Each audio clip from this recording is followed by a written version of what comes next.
ओम श्री गणेशाय नमः। ओम नमो भगवते वासुदेवाय। प्रिय भक्तों, स्वागत है आप सभी का हमारे चैनल पर। वैशाख मास की इस पावन यात्रा में हम अब तक 6 अध्यायों का पुण्य प्राप्त कर चुके हैं। आज का 7वां अध्याय हर उस व्यक्ति के लिए है जो भगवान को पाना चाहता है लेकिन सांसारिक जिम्मेदारियों में बंधा है। प्रिय भक्तों, आज हम श्रवण करेंगे धर्मव्याध की वह महान कथा जो सिद्ध करती है कि तीर्थों में भटकने से बड़ा पुण्य अपने घर में वृद्ध माता पिता की सेवा करना है। तो चलिए इस ज्ञानमयी कथा में डूबते हैं। राजा अम्बरीश ने पूछा, हे देवर्षि, क्या बिना वन गए या बिना कठिन तपस्या किए भी कोई वैकुंठ प्राप्त कर सकता है? नारद जी बोले, हे राजन, इस विषय में मैं अभी तुम्हें प्राचीन इतिहास सुनाता हूँ। एक व्याध था जो अपने कर्मों को करते हुए भी साक्षात ज्ञान का पुंज बन गया था। उसकी कथा सुनने मात्र से मनुष्य के संशय मिट जाते हैं। नारद जी कहते हैं, एक समय की बात है, एक ब्राह्मण को अपनी तपस्या पर बहुत गर्व हो गया था। एक दिन वह जब पेड़ के नीचे बैठा था, ऊपर से एक पक्षी ने वीट कर दी। ब्राह्मण ने क्रोध में उसे देखा और पक्षी जलकर भस्म हो गया। ब्राह्मण को लगा कि वह अजय हो गया। वही ब्राह्मण जब एक घर में भिक्षा मांगने गया तो उस घर की गृहिणी ने उसे देर से भिक्षा दी क्योंकि वह अपने पति की सेवा कर रही थी। ब्राह्मण ने उसे भी श्राप देना चाहा। तब उस महिला ने मुस्कुराकर कहा, विप्रवर, मैं वह पंछी नहीं हूँ जिसे आपने वन में जला दिया था। यदि आप वास्तव में धर्म जानना चाहते हैं तो नगर के उस धर्मव्याध के पास जाइए जो मांस बेचता है। ब्राह्मण चकित होकर उस शिकारी के पास पहुंचा।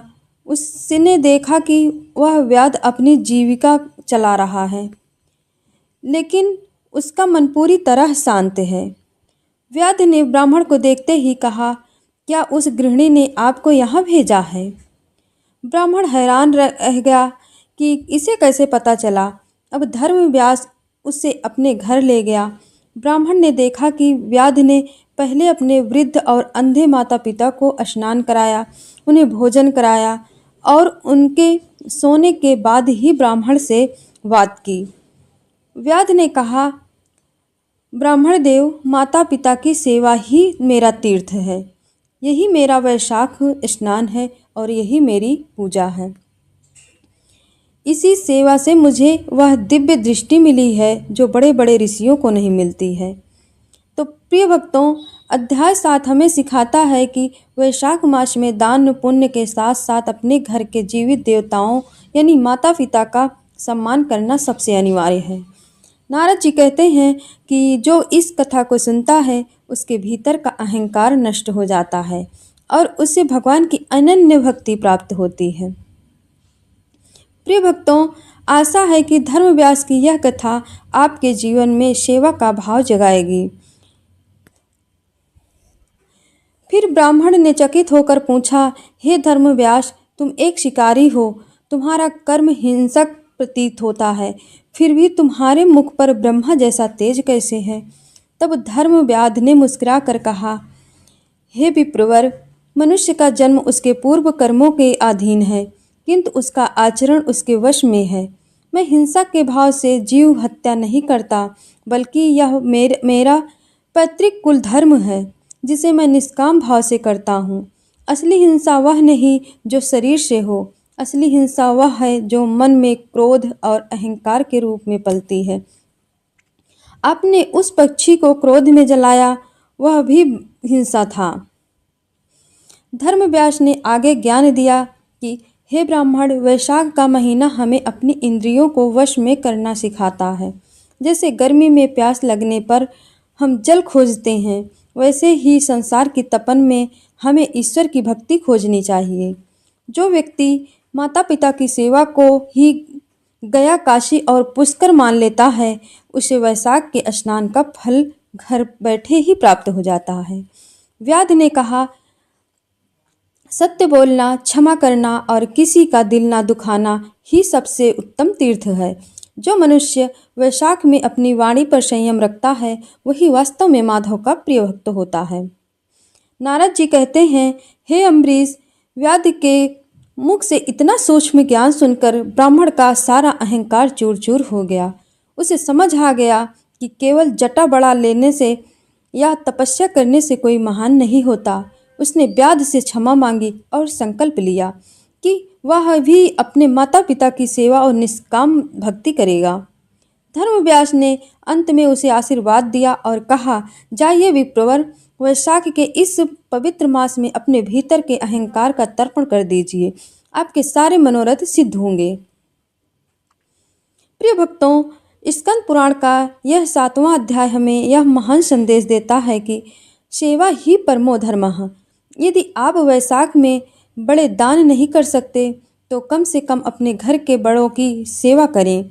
नारद जी कहते हैं कि जो इस प्रसंग को सुनता है उसे अश्वमेघ यज्ञ के समान पुण्य मिलता है और उससे उसके कुल का उद्धार हो जाता है। नारद जी राजा अम्बरीश को बताते हैं, हे राजन, वह व्याध जिसे संसार केवल एक शिकारी समझता था, वह अपनी सेवा भक्ति के कारण मृत्यु के समय साक्षात चतुर्भुज विष्णु रूप हो गया।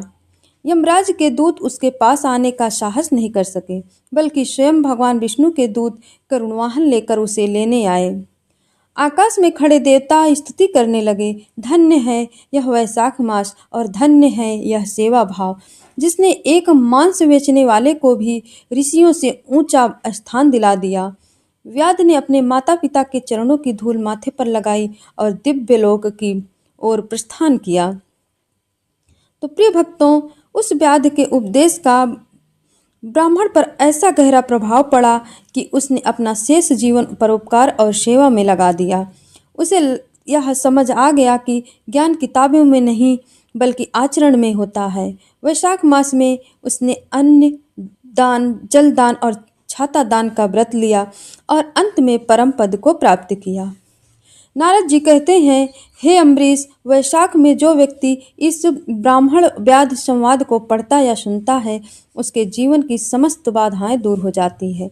यदि किसी ने अनजाने में भी कोई पाप किया हो तो इस कथा के श्रवण मात्र से वह पाप भस्म हो जाता है।